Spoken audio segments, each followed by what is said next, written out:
അസ്സലാമു അലൈക്കും വറഹ്മത്തുള്ളാ.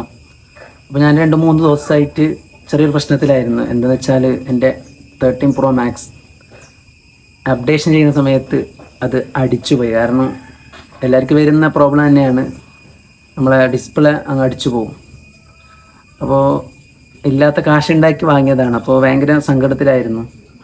അപ്പോൾ യൂട്യൂബും അതുപോലെ തന്നെ മറ്റുള്ള പ്ലാറ്റ്ഫോമിലൊക്കെ ഞാൻ നോക്കിയപ്പോൾ ഷോറൂമിൽ നിന്ന് തിരിച്ച് അത് ശരിയാക്കി തരൂല, ഏകദേശം 38,000 രൂപ വരെ എന്തുണ്ട് ആ ഫോണിൻ്റെ ഡിസ്പ്ലേക്ക്, അതായത് 13 Pro Max ഡിസ്പ്ലേക്ക് ചിലവുണ്ട്. ഇതൊക്കെയാണ് കേൾക്കുന്നത്. അപ്പോൾ വളരെ സങ്കടത്തിലായിരുന്നു. അപ്പോൾ ഞാനെന്ത് ചെയ്തെന്ന് വെച്ചാൽ നേരെ കാസർഗോഡ് ഇതിൻ്റെ ഷോറൂം ഇല്ലാത്തത് കൊണ്ട് നേരെ മാംഗ്ലൂരിൽ പോയി അവിടെ ടോക്കണൊക്കെ എടുത്തുകൊണ്ട് സംസാരിച്ചപ്പോൾ ഞങ്ങൾ വിചാരിക്കുന്ന കാര്യങ്ങളൊന്നുമല്ല. നല്ല രീതിയിൽ അവർ സംസാരിച്ചുകൊണ്ട്, അതുപോലെ തന്നെ എന്തെങ്കിലും പ്രോബ്ലം ഉണ്ടെങ്കിൽ, അതായത് മുമ്പ് അഴിച്ച സെറ്റാണെങ്കിൽ, അതായത് മുമ്പ് ഇതിനെ എന്തെങ്കിലും അതിൻ്റെ ഉള്ളിൽ നിന്ന് ഓപ്പൺ ആക്കി എന്തെങ്കിലും ചെയ്തിട്ടുണ്ടോ, ബാക്കിയുള്ള ഷോപ്പിൽ നിന്ന് എന്തെങ്കിലും ചെയ്തിട്ടുണ്ടോ എന്ന് അവർ നോക്കും. അതുപോലെ തന്നെ ഡാമേജ് ആയിട്ടുണ്ടോ, താഴേക്ക് വീണിട്ട് എന്തെങ്കിലും പ്രശ്നം വന്നിട്ടുണ്ടോ, ഇതൊക്കെ അവർ നോക്കും.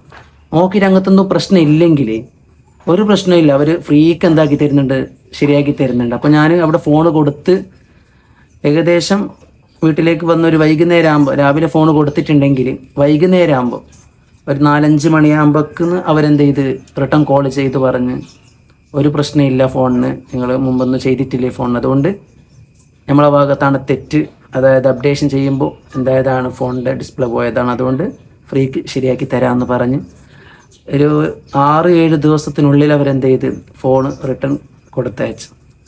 അതായത് ബാംഗ്ലൂരിലാണ് ഇതിൻ്റെ മീനുള്ളതെന്ന് തോന്നുന്നു. അവിടെ കൊണ്ടുപോയി പുതിയ ഡിസ്പ്ലേ ഒക്കെ ഇട്ട് നല്ല പുതിയ ഫോണാക്കി തന്നിട്ടുണ്ട്. അപ്പോൾ അതിൻ്റെ തെളിവ് ഞാനിതിൽ കൊടുത്തിട്ടുണ്ട്. അപ്പോൾ നമ്മൾ വിചാരിക്കുന്ന പോലെയല്ല, അവരൊന്നും കെയർ ചെയ്യുന്നില്ല, അവർ മൈൻഡ് ചെയ്യുന്നില്ല, റീപ്ലൈ ഇല്ല, അങ്ങനെയൊക്കെ വിചാരിക്കുന്നുണ്ടെങ്കിൽ പക്ഷെ ഒന്നുമല്ല, അതൊക്കെ വെറുതെയാണ്. അപ്പോൾ നമ്മളെ ഫോണിന് എന്തെങ്കിലും പ്രശ്നം ഉണ്ടെങ്കിൽ അവരെന്താക്കൂല, ശരിയാക്കി തരൂല. മുമ്പ് എന്തെങ്കിലും താഴെ വീണ് ഡാമേജ് ആയിട്ടുണ്ടെങ്കിൽ, അല്ലെങ്കിൽ വെള്ളം കയറിയിട്ടുണ്ടെങ്കിൽ, അല്ലെങ്കിൽ വേറെ എന്തെങ്കിലും ഇഷ്യൂ ഉണ്ടെങ്കിൽ അവർ ശരിയാക്കി തരൂല. ഇപ്പം എൻ്റെ ഫോൺ തന്നെ ഞാൻ കൊണ്ടുപോയി കാണിച്ചപ്പോൾ തന്നെ അവർ നോക്കാം 2 ദിവസത്തിനുള്ളിൽ വിളിക്കാമെന്നാണ് പറഞ്ഞത്. പക്ഷേ വൈകുന്നേരം ആകുമ്പോൾ തന്നെ അവർ വിളിച്ച് പറഞ്ഞു ഒരു പ്രശ്നമില്ല ഫോണിന്, അതുകൊണ്ട് അപ്ഡേഷൻ ആക്കുമ്പോൾ പോയതായിരിക്കും എന്ന രീതിയിൽ അവരെന്താക്കി തന്നു, ശരിയാക്കി തന്നു. നമ്മൾ വിചാരിക്കുന്ന പോലെയൊന്നല്ല, അവർ നല്ല രീതിയിൽ മൈൻഡ് ചെയ്യുന്നുണ്ട്, റിപ്ലൈ ഒക്കെ തരുന്നുണ്ട്, ഒരു ബുദ്ധിമുട്ടും ഇല്ല.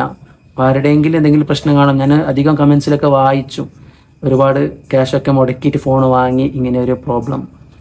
അപ്പോൾ അങ്ങനത്തെ ഒന്നുമില്ല, ഒരു ബുദ്ധിമുട്ടും ഇല്ല. അപ്പോൾ നമ്മൾ നേരെ എന്ത് ചെയ്യുക, ആപ്പിളിൻ്റെ ഷോറൂമിൽ തന്നെ ബന്ധപ്പെട്ടുകൊണ്ട് അവരോട് സംസാരിച്ച് ഇങ്ങനെയാണ് പ്രശ്നം, അപ്ഡേഷൻ ചെയ്യുമ്പോഴാണ് ഇങ്ങനെ ബുദ്ധിമുട്ട് വന്നത് എന്നൊക്കെ സംസാരിച്ച് അവരോട് നല്ല രീതിയിൽ പെരുമാറി അവർ നല്ല രീതിയിൽ നമുക്ക് അതിനുള്ള മറുപടി തരും. അത് ഉറപ്പാണ്, എനിക്ക് അനുഭവമാണ്. ഞാൻ 38,000-40,000 ഒക്കെ കൊടുക്കണം ഡിസ്പ്ലേക്ക് എന്ന് പറഞ്ഞപ്പോൾ മൊത്തം ആകെ ഇല്ലാണ്ടായിപ്പോയി. അപ്പോൾ ഇങ്ങനെ ഒരു പ്ലാൻ എൻ്റെ ഒരു കൂട്ടുകാരനാണ് എനിക്ക് പറഞ്ഞു തന്നത്, ഇങ്ങനെ ചെയ്ത് നോക്ക്, സംഭവം നടന്ന നമുക്ക് നല്ലതായെന്ന് വെച്ച്. അപ്പോൾ അത് വർക്കൗട്ടായി എന്ന് തന്നെ പറയാം. കാരണം എൻ്റെ ഫോണിപ്പോൾ ആ ഫോണിൽ തന്നെയാണ് ഇപ്പോൾ വീഡിയോ എടുക്കുന്നുള്ളത്. വളരെ സന്തോഷത്തിലാണ്. അപ്പോൾ ആർക്കെങ്കിലും അങ്ങനെ ഫോണൊക്കെ ബുദ്ധിമുട്ടായിട്ടുണ്ടെങ്കിൽ, അപ്ഡേഷൻ ചെയ്യുമ്പോൾ അങ്ങനത്തെ ഒരു ബുദ്ധിമുട്ട് വന്നിട്ടുണ്ടെങ്കിൽ എന്ത് ചെയ്യുക, നേരെ ഷോറൂമിൽ തന്നെ പോയി അവരോട് സംസാരിച്ച് അതിനുള്ള പരിഹാരം കണ്ടെത്താം. ഇൻഷാ അല്ലാഹ്. അസ്സലാമു അലൈക്കും.